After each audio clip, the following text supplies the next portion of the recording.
తిరుమల తిరుపతి దేవస్థానంలో ఇచ్చే లడ్డూలకు దైవ ప్రసాదాలకు తయారు చేసేటప్పుడు కల్తీ నెయ్యి వాడుతున్నారని ఆరోపణ చేసిన చంద్రబాబు నాయుడు విష ప్రచారాన్ని ఎదుర్కొనేందుకు జగన్మోహన్ రెడ్డి సిద్ధమయ్యారు. అందువల్లనే 28వ తేదీన తిరుమల తిరుపతి మెట్లెక్కి కొండ మెట్లెక్కి దైవ దర్శనం చేసుకోవాలని నిర్ణయించుకున్నారు. అక్కడ పూజలు నిర్వహించాలని కూడా ఆయన సంకల్పం ఏర్పాటు చేసుకున్నారు. అంతేకాకుండా రాష్ట్ర వ్యాప్తంగా తన శ్రేణులను సమాయత్తపరిచి 28న వెంకటేశ్వర స్వామి ఈ రాష్ట్రంలో ఎక్కడున్న వెంకటేశ్వర స్వామి ఆలయాల్లో పూజలు నిర్వహించాలని కూడా కోరారు. అంటే ఇంతకంటే ఆయన హిందూ మతానికి వ్యతిరేకి కాదని, హిందూ మతాన్ని గౌరవించే వ్యక్తి అని సాక్ష్యాలు అక్కర్లేదు.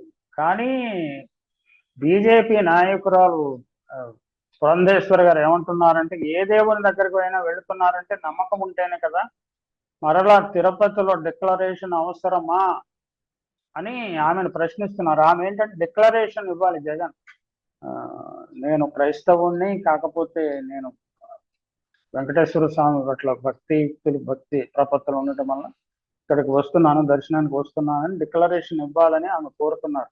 గతంలో ఆయన ముఖ్యమంత్రిగా ఉండగా ఇదే వివాదం జరిగింది. 2009లో కూడా ఇటువంటి వివాదమే జరిగితే కోర్టులు ఏంటంటే చాలా స్పష్టమైన తీర్పు ఇచ్చాయి. ప్రోటోకాల్ ప్రకారం ముఖ్యమంత్రి ఎటువంటి డిక్లరేషన్ అవసరం లేదు అని.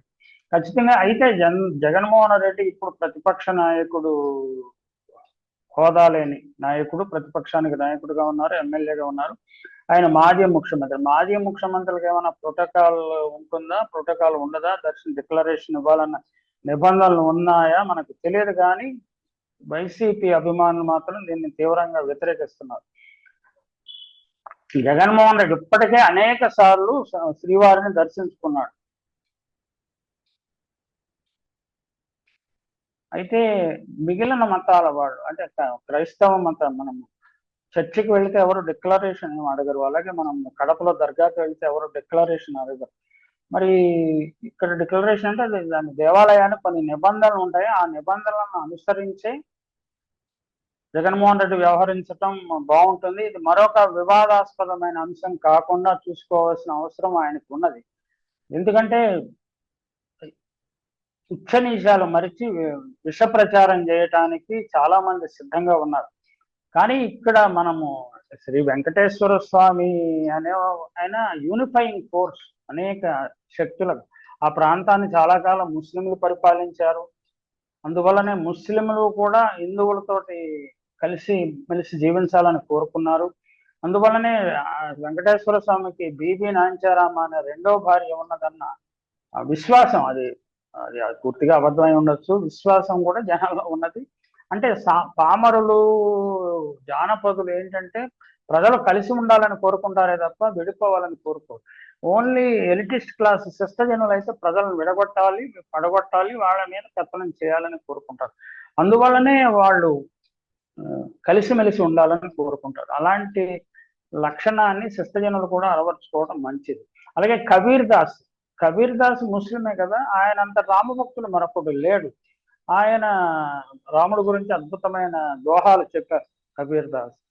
మన రామదాసు సినిమాలో కూడా ఆయన మనముడు అనే ఒక పాత్రను ప్రవేశపెట్టి ఒక అద్భుతమైన ప్రయోగం చేశారు నాగార్జున గారు. అందుకు ఆయన అభినందించారు.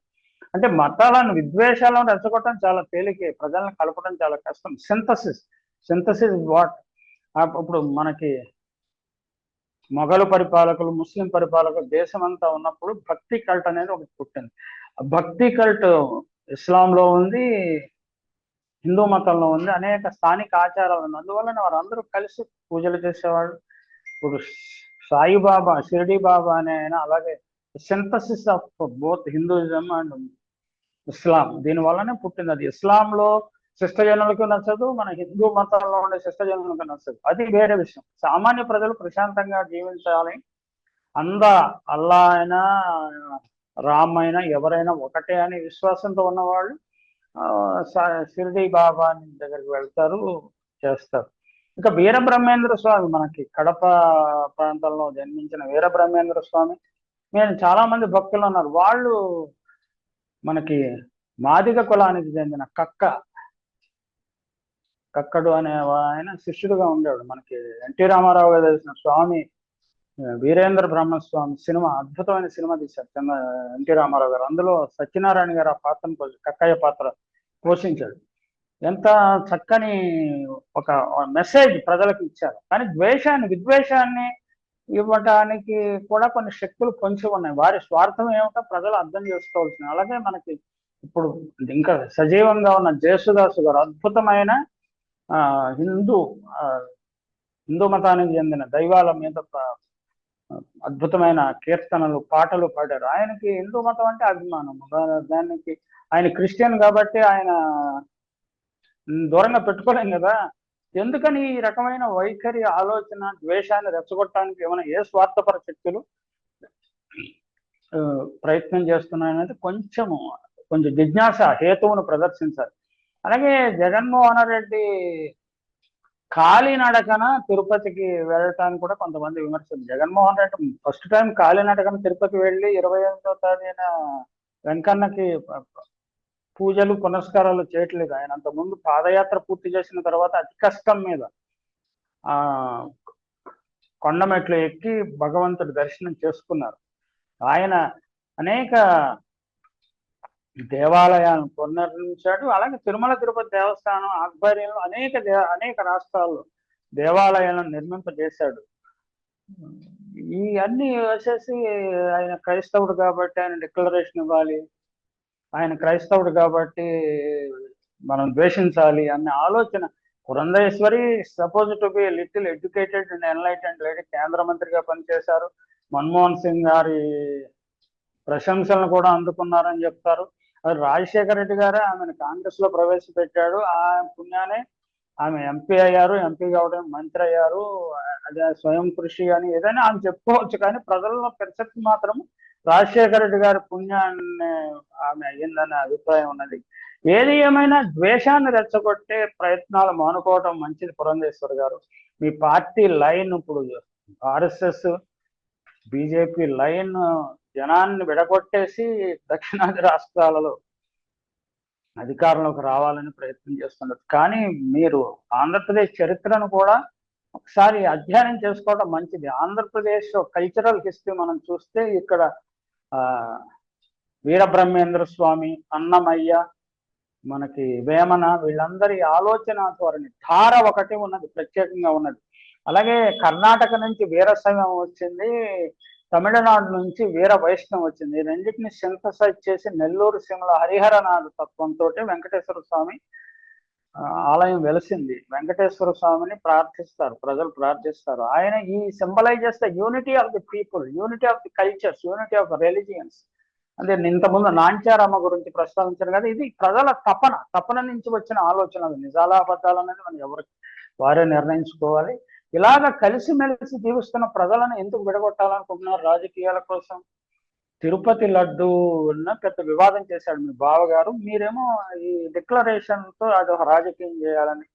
అలాగే మీ నాయకత్వంలోని కార్యకర్తలు మాజీ ముఖ్యమంత్రి ఇంటి మీద రాళ్లు దాడేస్తే మీరు ఖండించారా? ఇదేంటంటే ఇది ఇలాగ వెళ్ళిపోతుంది, ఇది ఎలా సాగిపోతుంది, మనం ఆడిన దాట పాడిన పాటగా జరిగిపోతుంది అని అనుకుంటే చాలా పొరపాటు అండి ఎవరికైనాను. కేంద్రంలో ఎల్లప్పుడూ నరేంద్ర మోడీ గారి అధికారంలో ఉండరు, రాష్ట్రంలో చంద్రబాబు నాయుడు గారి అధికారంలో ఉండరు. కాలచక్రం గిర్రన తిరిగినప్పుడు ఓడలు బండ్లు అవుతాయి, బండ్లు ఓడలు అవుతాయి. ఈ విద్వేష రాజకీయం వల్ల అసలు ప్రజల సంక్షేమము, ప్రజల ఇది దెబ్బతినిపోతుంది. ప్రజలకు తిండి హాస్టళ్లలో, అనేక హాస్టళ్ళు ఇక్కడ నెల్లిమర్ల, ఇక్కడ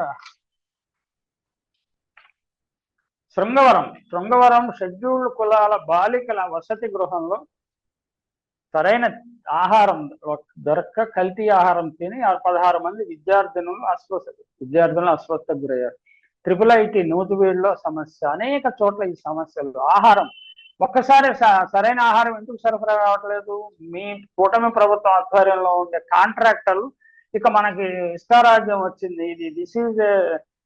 ఇది దళారుల రాజ్యము, ఇది దోపిడీదారుల రాజ్యం, మన ఇష్టం ఏది చేసినా నడిచిపోతుంది అన్న అభిప్రాయం వచ్చేసి బట్టి ఇలాంటి కల్తీ పాడైపోయిన మాంసము, కల్తీ ఆహార పదార్థాలు సరఫరా చేస్తున్నారు. మీరేదో తిరుపతిలో దేవస్థానం లడ్డూలో కల్తీ అయింది. అది ఎంత లడ్డు స్వచ్ఛత ఎంత ఇంపార్టెంటో, పసిపిల్లలు దైవ స్వరూపులని కదా మన మతం చెప్తా ఉంది. ప్రజలను వాళ్ళని దేవుళ్ళగా చూసుకోవాలని మనం చెప్తుంది, మన మతం, హిందూ మతం చెప్తా ఉంది. దానిని మనం పాటిస్తున్నామా?